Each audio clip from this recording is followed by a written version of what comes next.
জয়ন্তী পাহাড় জঙ্গল নদীর সংমিশ্রণে তৈরি এক দারুণ জায়গার নাম। দুদিনের ছুটি কাটাতে উত্তরবঙ্গের ডুয়ার্সে অবস্থিত একটি আদর্শ ছোট্ট গ্রাম। এখানে পৌঁছাতে গেলে সবার প্রথম আপনাদের পেরোতে হবে বিখ্যাত বক্সার জঙ্গল, যা এই গ্রামের রক্ষীও বলা চলে। আর এই গ্রামের গা ঘেঁষেই বয়ে চলেছে জয়ন্তী নদী, যার নাম অনুসারে গ্রামের নাম জয়ন্তী। তাহলে চলুন আর দেরি না করে ঘুরে আসা যাক। শিয়ালদহ থেকে রাতের যে কোনো ট্রেন ধরে চলে আসুন ভোর ভোর নিউ কোচবিহার। এখানে কোচবিহার বাস ডিপো থেকে সকাল 6টার বাস ধরে 50 টাকা ভাড়া দিয়ে পৌঁছে যান জয়ন্তী, অথবা একটি গাড়ি ভাড়া করে নিন ও দারুণ রাস্তা, চা বাগান ও চা উপভোগ করতে করতে পৌঁছান এখানে।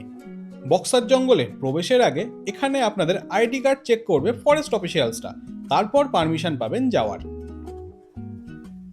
এসে পৌঁছালাম ফাইনালি আমাদের ডেস্টিনেশন জয়ন্তীতে। এই সামনেই হচ্ছে নদী, আর এই হচ্ছে আজকে আমাদের আস্তানা। সবার প্রথমে আস্তানাতে দেখি নেই যে ঘরটাতে থাকছি, তারপরে বাদবাকি সিনসিনারি বাইরের জগৎ পুরোটা দেখাচ্ছি। তো চলো ঘরটা দেখা যাক। এই হচ্ছে রুমের এন্ট্রান্স। রুম দিয়ে ঢুকেই এরকম পুরো বাঁশের ফ্রেমিং করে রুম করা, বেশ দারুণ লাগছে কিন্তু ব্যাপারটা, বাঁশের ফ্রেমিং। আর এদিকে হচ্ছে এটাকে বলে বেত দিয়ে ফার্নিশিং খুব ভালো। এদিকে ঢুকেই প্রথমে একটা আয়না, একটা বড় স্পেস আছে এখানে।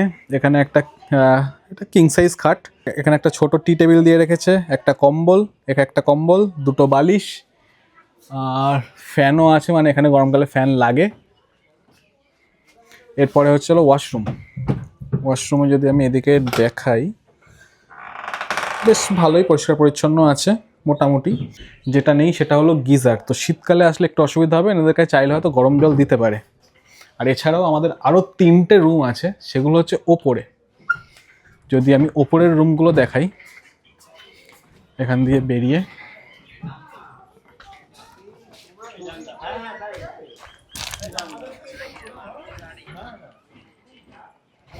সিঁড়ি দিয়ে উঠতে হবে।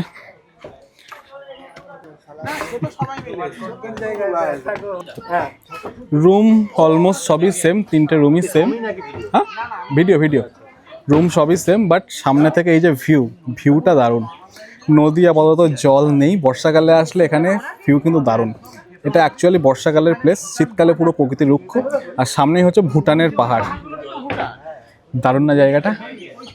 জয়ন্তী যদি ডুয়ার্স সাইডে ঘুরতে আসতে হয়, এটা কিন্তু বাকেট লিস্টে রাখাই উচিত। আর এই জয়ন্তীতে পৌঁছতে গেলে পুরো রাস্তাটা হচ্ছে বক্সার জঙ্গলের ওপর দিয়ে পেরোতে হয়। সেই জঙ্গলের রাস্তার ভাইবটাও খুবই সুন্দর। একটা এটা বলতে হতো, সেটা হলো এখানে থাকতে কত ভাড়া লাগবে।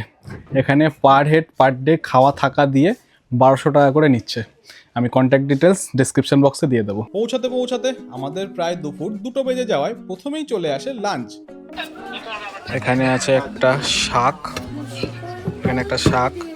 এটা হচ্ছে ফুলকপির তরকারি, আলু ভাজা, এখানে স্যালাড, আর এখানে ডাল। যেটা আসবে সেটা হলো ডিম, তরকারি আসবে কি ভাজা সেটা দেখছি। খাওয়া দাওয়া শুরু করলাম। প্রথমে যেটা খাচ্ছি হচ্ছে শাক বড়ি দিয়ে।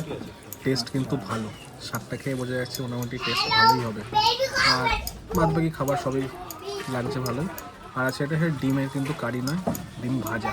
সেদিন বিকাল এবং সন্ধেটা এভাবেই জয়ন্তীর রিভার বেডে ঘুরতে ঘুরতে ও প্রকৃতি উপভোগ করে আমরা কাটাই। সন্ধেতে চলে আসে চা, পকোড়া, কাবাব, বাবা কত সব খাবার। এগুলো খেতে খেতেই উপভোগ করতে থাকি রাতের পরিবেশ।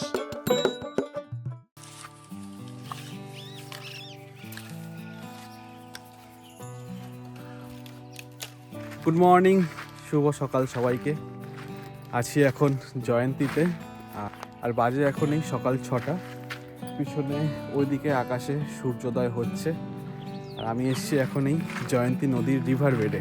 দারুণ একটা সকাল। দূরে এই যে পিছনে, এগুলো হচ্ছে পুরো জঙ্গলের এরিয়া, বক্সার জঙ্গলের রেঞ্জ। আর অদ্ভুত সুন্দর একটা সকাল, পুরো চারিদিকে পাখির আওয়াজ, কোথাও ময়ূরের ডাক শোনা যাচ্ছে, এবং বিভিন্ন শব্দে একটা অদ্ভুত মর্নিং। এটা অদ্ভুত সকাল। এই জায়গাগুলো আমার কাছে আনএক্সপ্লোর্ড ছিল, বাট আস্তে আস্তে এগুলোতে ঢুকছি আমি। Dooars side totally unexplored, but এই ডুয়ার্স সাইড আসতে গেলে আপনারা অবশ্যই চেষ্টা করবেন বর্ষার শুরুর দিকে বা বর্ষা ঠিক চলে যাওয়ার পর সেপ্টেম্বর অক্টোবর ওই সময় আসবেন, যখন এই নদীগুলো মোটামুটি জলে ভর্তি থাকে, আর পিছনে এই যে জঙ্গল, জঙ্গল পুরো সবুজ থাকবে, তখন অন্য রকম সৌন্দর্য লাগবে এই জায়গাটা। শীতকালেও ভালো, বাট শীতকালে প্রকৃতির সেই রূপটা আপনারা এখানে পাবেন না। এই ছোট্ট জীবগুলো কিন্তু একটু ভালোবাসা, একটু আদর, একটু খাওয়া দাওয়া, এছাড়া আর কিছুই চায় না এরা। এই হোমস্টেগুলোতে আমরা আছি আজকে। এই যে আমাদের হোমস্টে হলো এটা, যেটা কালকে আমি ঢুকেই দেখিয়েছি কেমন কি থাকার ব্যবস্থা, খাওয়া দাওয়া এটসেট্রা অল। আর এর ঠিক সামনে এই হচ্ছে পুরো নদী, ওখান থেকে শুরু হচ্ছে, এই গিয়ে এদিকে এই যে পাহাড় জঙ্গল এখানে শেষ হচ্ছে। এই যে পাহাড়গুলো, এই পাহাড়টা আমাদের ওয়েস্ট বেঙ্গলের, আর ঠিক এর পিছনে যে পাহাড়গুলো আছে সেখান থেকে শুরু হয়ে যাচ্ছে ভুটান। এটা হলো আমাদের সকালের ব্রেকফাস্ট, একটা ডিম, কচুরি, তরকারি। এবার ফেরার পালা। ব্রেকফাস্ট সেরে চলে আসি সকাল 9টার জয়ন্তী থেকে কোচবিহার আসার বাসটি ধরতে ও বেরিয়ে পড়ি।